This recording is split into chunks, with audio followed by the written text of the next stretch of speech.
Hello. My name is Beth Hiley here for Board Game Geek TV, and I am sitting here with Stephen Bonacore, Stronghold Games. And you're not taking that back. That's Hey, how are you guys? Stephen Bonacore, Stronghold Games. That was not rehearsed, obviously. And I also have with me my good buddy, lead developer on many of my games, Paul in KO. There he goes. He's very shy, but we're going to get him to talk a lot. Well, they've obviously brought a lot of games, and all in shrink on purpose for a specific purpose. Right. So Stephen. Good sauce. So we've talked about a number of these games already at Gen Con. And we don't want to, you and I even. Yes, we did. And we don't want to repeat that, of course. So we've talked about Lagrange and Dark Moon, Space Gets Away missions, and we pushed this in front, and Survive Space Attack. So we've already talked about these, and we don't want to repeat them, right? And everything else we see here, Here, back in front of my face. There we go. There we go. And everything else we see here is a co-publication with another European publisher, and they're going to be, if they haven't already, speaking about each one of these games. So we don't want to talk about the mechanics and all, but we're going to talk about what is Stronghold Games doing, how are we approaching this market, this market, and how we're becoming hopefully a player in the market with games for everybody. So that was a crazy introduction with lots of insanity. I'm putting all the Gen Con stuff down here. Okay. But we should talk a little bit. But all right, let's just go right into this. We should mention what we just put down there, right? Let's mention. All right, let's mention. Oh, that's because true. We have an hour here. So that's true. All right, here I'll bring up this stack of summer releases. See you on camera soon too. All right, there's our summer releases. Here comes Shelley. We have to. There's not enough going on here. Okay, I just want to see all these more up close. Oh, you're a doll. Thank you. All right, try to say hi. And we have a photographer here. So at Gen Con, we went through basically all of these games. Let's just quickly talk about them. Survive Space Attack is the next game in the Survive line. So we've taken those great Survive mechanics, and I commissioned Jeff Engelstein and family to reimagine the game and go to the next level and make it even a little more gamerly. So now you can all still continue to play it with your family and your children and your grandmother, but you can also play it over beer and pretzels, stabbing each other in the back, because it's a nice, mean game to play. As Survive should always be. Right. The next one we'll mention is Dark Moon, which is the rethemed BSG Express, right? That is purportedly the biggest print and play game on Board Game Geek. We couldn't use the BSG, of course, license, Battlestar Galactica, owned by Fantasy Flight. So what we did was we rethemed it. It is a streamlined version using dice as a mechanic, so you can play 3 to 7 players, hidden trader, in 1 hour. So that's what makes this game great, with these beautiful dice mechanics. Yeah, that was a really fun one to look at. Lagrange. Well, if you're an American, Lagrange. Lagrange. Right? Lagrange. Lagrange. I'm gonna let Paul talk because I want Paul to talk about it. Lagrange is one of my big Euros of the year, and it's been a hit so far. Yeah, it's a lot of people are calling it a merge between a Rosenberg and a Feld game. It's a Carl Chuddick with the cards. And that's the third aspect that people bring into it. But it's got pretty open. Medium weight, very approachable Euro game. I think it's it's sailing up in the ratings. Yeah. I mean, we blasted through our first print run, and we've already committed to the second print run. So doing great, and anybody who loves a good medium weight Euro, this is the game for them. All right, and then finally of the summer group. Of the earlier games that we've spoken about already, sort of my magnum opus of games that I've actually started from scratch and brought up, and the only game I ever kickstarted, because I had to prove this model out as I talked about. A big plastics game. This is the third game in the Space Cadets trilogy, a prequel thematically called Space Cadets Away Missions. And what are we doing here? We're now Rocketeers in the Rocket Patrol, and we're going out to the solar system for the first time, and we are finding all these aliens, and we have to go take the battle to them. Right. So it's a cooperative game from 1 to 6 players with, I don't know if you guys can see this, lots of minis. A really large amount of miniatures in this game. It looks just gorgeous on the table when you see all these things there because you're playing with all them. You have a brain in a jar. How many games have a brain in a jar? And it literally is a plastic brain in a jar. plastic jar. Yeah, and so anyone can check out the Gen Con footage if they wanted to see any of these more in depth. Absolutely. And the one thing I want to mention about this is it's just street dated. Just street dated, and we're doing this huge store splash coming up on October 17th. We're out the U.S., a couple stores in Canada as well. Even a couple of Europeans have decided they're going to do it too. Where we're sending out the Knights of the Stronghold. They're going out there and they're going to be demoing the game for up to 5 hours at local stores. So find out from your local store if we're going to be doing it over there. So. All right, well, why don't we lay out flat all of the new stuff that we have going on here. Oh my goodness. That way? Yeah, so we can read it. Oh, so we can read it. Yeah. Heck with them. So there is your offering. Wow. Look at as it stands this for right now. This is like all of the brand new, not in stores for Stronghold at least, that are I'm saying my Essen releases. We're gonna go. We'll save that one for last. But let's talk a little bit about the Golden Ages. Golden Ages came out last year. Civ building game. Right, here, Euro now style. pull this Now we one can throw it on up. top. Yep. There we go. There we go. Civ building game, Euro style game. Paul, give us a background on the Golden Ages. The nice thing about it, it's a lighter Civ game that plays very quickly, and the key is it's got a typical tree that you can build, a tech tree. Tech tree. Yep, and it came out last year. What we're going to talk about with cults and cultures and is then the expansion we're also bringing out right now as well. Yeah, it has a 5th player, has more future technology cards, more wonder cards, and it introduces a new way of scoring points through cultures. So the one thing that maybe the game needed most, and you get with the expansion, is a lot of replayability and lots of new cards and ways to score points in the game. And what's really cool is Civ building games very often are very conflict oriented, right? You're in each other's face and constantly beating each other up. And a lot of Eurogamers, that's not the kind of thing they want to do. Now you have a Eurogame version of Civ building. You're still doing your exploration. All those things that you would do. You're exploring.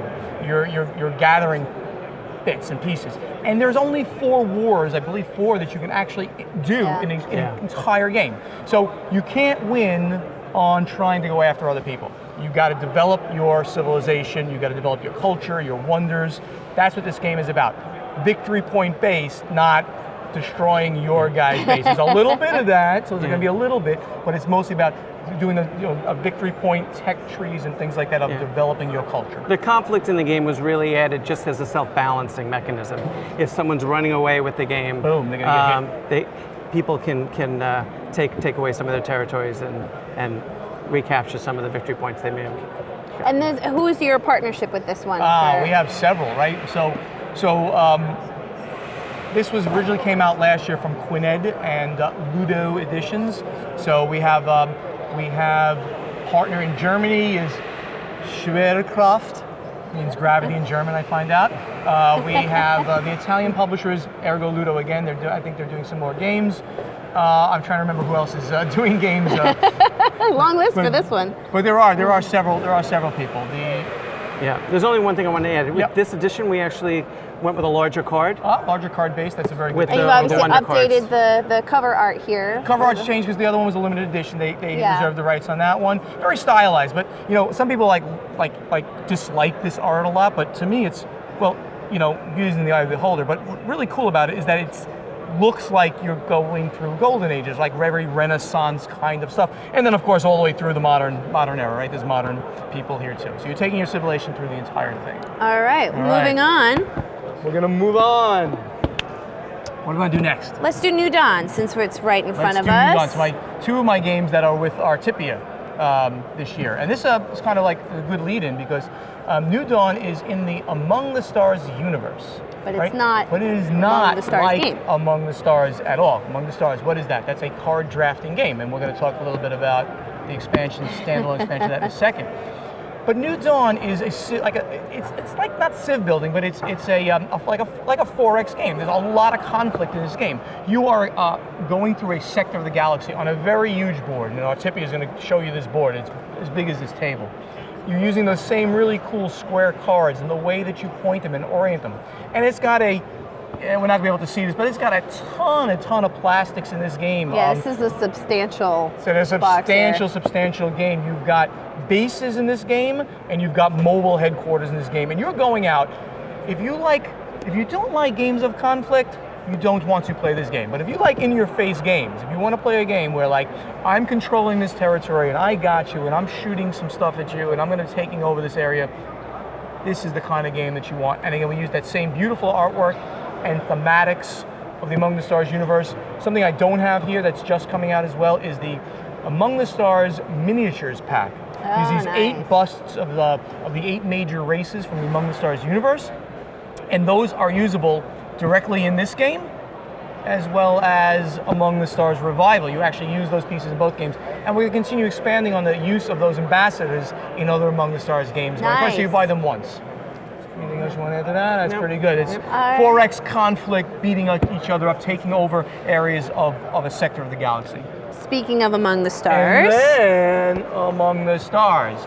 This guy is the standalone expansion, 2-player standalone expansion for Among the Stars. So you can take everything you see here and put it directly into your Among the Stars game. Or you can play this game out of the box 2 players. And what's really cool about it, you want to talk about those modules, Paul? Do you? I haven't familiar played with this them? one, I actually. haven't played. Oh, Paul hasn't played this one. There's 2 really. too many. It's, you know, I've got quite a few. Right? There's 2 modules in this game, and right now, off the top of my head, I'm trying to remember what they're called. But there's 2 modules in this game. You think it should be on the back of the box or Yeah, I'm something? trying to like read the modules in the game. But there's 2 modules in the game that are directly. So the original Among the Stars game it was 2 to 4 players. 2-player game, people didn't like as much. There wasn't enough interaction. So in this game, you add these modules, and you can add just 1 in. You can add both of them in, and you integrate them directly into the regular Among the Stars game, and play them with 4 or 6 players. Because Among the Stars now can go up to 6 players with some of the other expansions. Right. We have the Ambassadors and the Expand the Alliance expansions. All right. One of your cornerstone games. Yeah, this is a huge one. Now, Stronghold 2nd edition. Now, I've been approached for years, like at my booths, like, I want to buy Stronghold. I'm like, oh, no, I don't sell that one. That's those guys. And it's a funny story behind this game too. That, and I've told it on the podcast, so some people might have heard this. That I approached Ignacy in early 2010, late 2009, right after the game had come out just with him, and I said, hey, I'm this company, Stronghold Games. We're just starting up. We would love to do this game Stronghold with you, a great branding opportunity. And I got back an email that said, yeah, no, not interested. And he said, he said, who are these guys?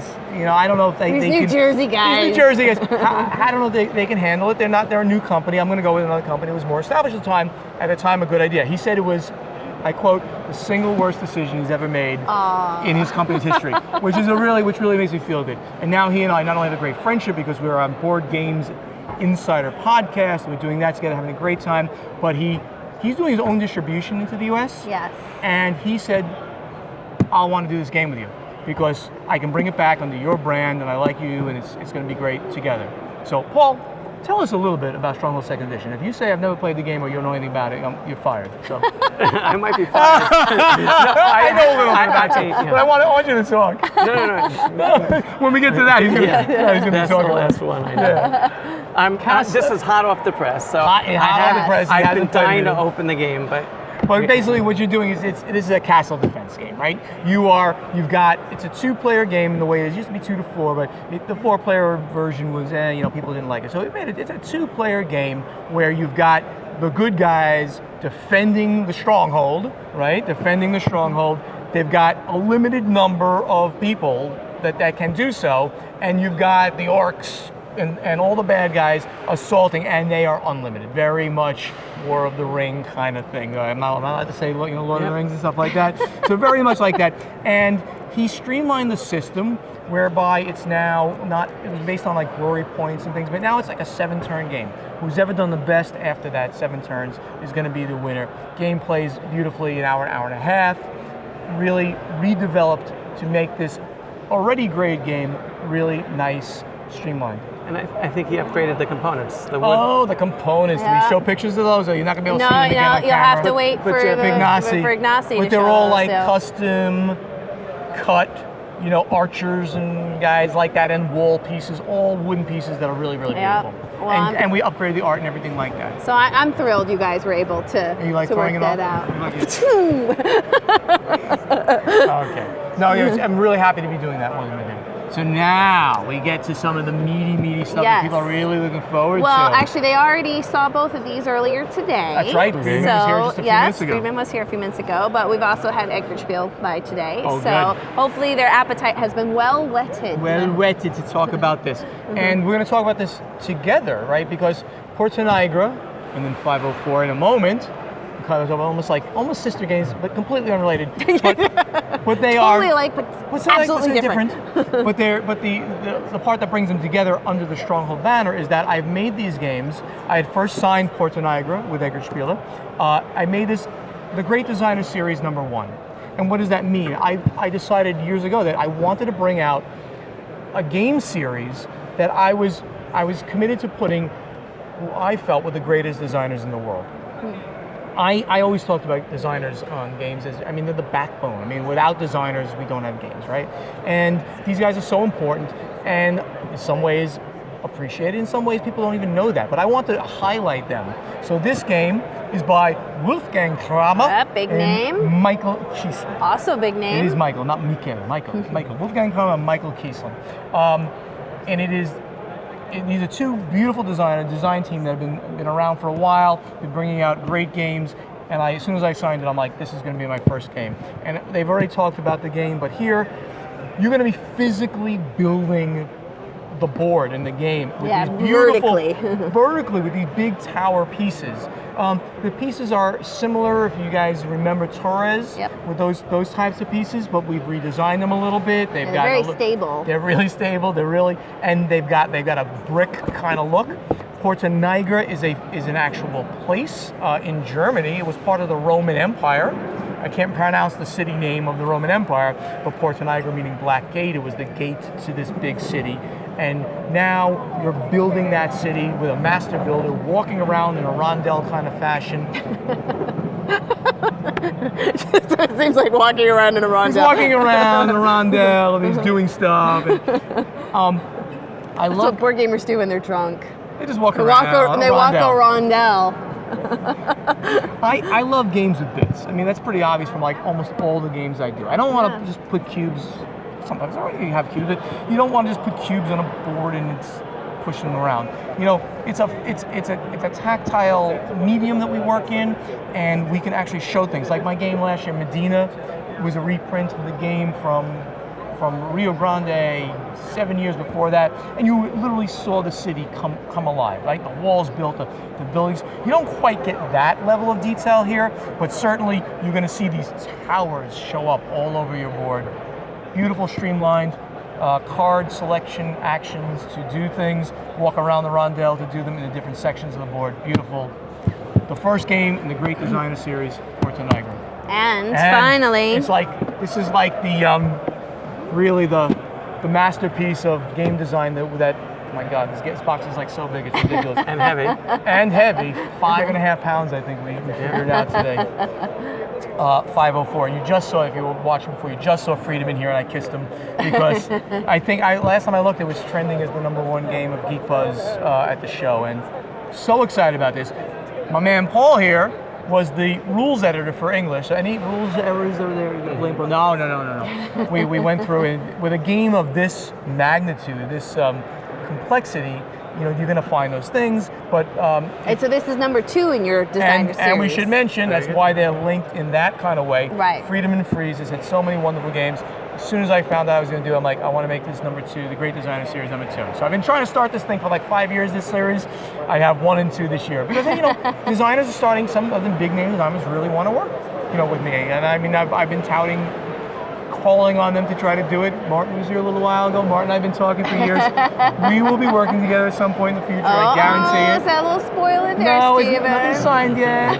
We will. Paul, tell us a little bit more about 504. Why is it named 504, Paul? So there's 504 games in the box. I'm sure Friedman told you this, but Yes. 9 different modules.